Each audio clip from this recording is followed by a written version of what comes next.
Empathy is huge in life and also in business. Empathy is the ability to feel the feelings of others, and those who master that skill are operating at an entirely different level, a much higher level. Leaders who can empathize are frankly going to be the leaders that are going to lead this next generation of millennials in the workforce. Those leaders that don't have empathy, frankly, they're probably going to have a hard time having followers, especially among that coming generation of leaders underneath them.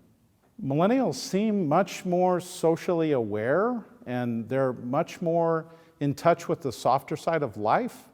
So some of these kind of cutthroat leaders that we've had over the last 20, 30, 40 years, it's not going to work anymore. So the new leader is a leader that's high in empathy, high in all kinds of interpersonal skills, but empathy is really the crowning skill that they need.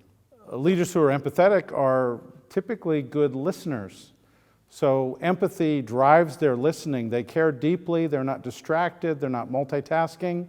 They're listening to what's happening, and not just the content, but the emotional content as well. So they care about how you're feeling, and that makes employees feel cared for and obviously more engaged and productive. You know you're being empathetic when you are sort of drawn into the situation, when you're not detached. Empathy, interestingly enough, sort of comes off the tree of sadness.